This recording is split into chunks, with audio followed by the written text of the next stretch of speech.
Hello IBHS, and welcome to your first video version of the weekly IBHS update. It's kind of an experiment to see how it goes. Hopefully you'll like it. First thing I want you to know is that it's very important that we are locking the file rooms anywhere we keep client documentation. Our regulations say that there must be 2 locks. So the lock of the filing cabinet, the lock on the door. So if you're ever leaving one of these areas, make sure that you're locking both of those things before you leave. Second thing, as we go into 2025, we're committing to a 2025 of much better documentation turn-in. I know we've been harping on this, but it has to get better. Too many write-offs, big concern. You're a huge part of that commitment. There's 3 main steps that we want you to think about. First one, do not leave sessions without starting your documentation. Try to finish it if you can, but do not leave with a blank note.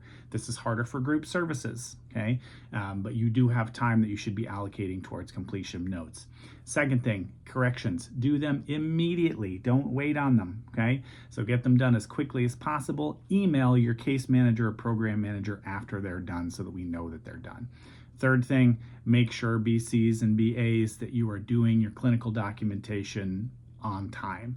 If you suspect that it's going to be late, that's going to affect the kids' services, please keep us up to date with that. Tell us before it's late, not after.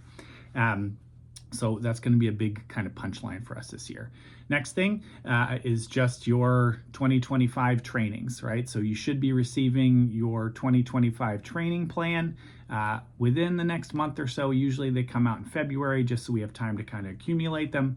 If you have recommendations for what you would like on your training plan, please let us know. If you have recommendations for trainings that you've loved, please let us know. But in the meantime, you can get started on those requirements. Remember, it's 20 hours per year for BHTs and RBTs, 16 hours for BCs and BAs. Next thing is that we have our January mini training coming up. That will be on Friday, January 24th at 12 o'clock p.m. You can attend in person in the CDTRC building. You can attend live on Zoom, or you can watch the recording afterwards. Next up is our ABA tip of the week, and this one is that planned ignoring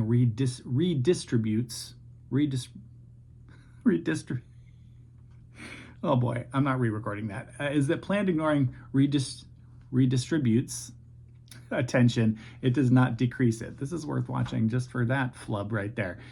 So what I'm saying here is that if you're doing planned ignoring, you should still be delivering the same amount of attention.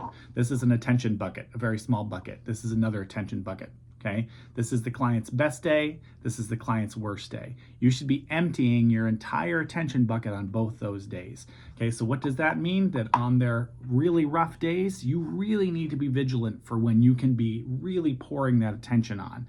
Because if you're withholding overall level of attention for planned ignoring, then you're really providing an excessive punishment kind of protocol, which is not something that we're ethically okay with. So something to think about, please, as with all of these tips, you should be bringing them up in supervisions and with team meetings.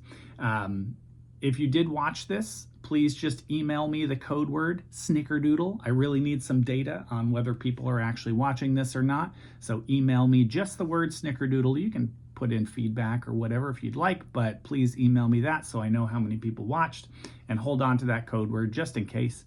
And then the last thing is just to thank you all for what you do. You're all amazing. I'm very excited about 2025. I think this is going to be our best year yet. I'm grateful for each of you, and we're just going to grow and get better. So thank you for watching.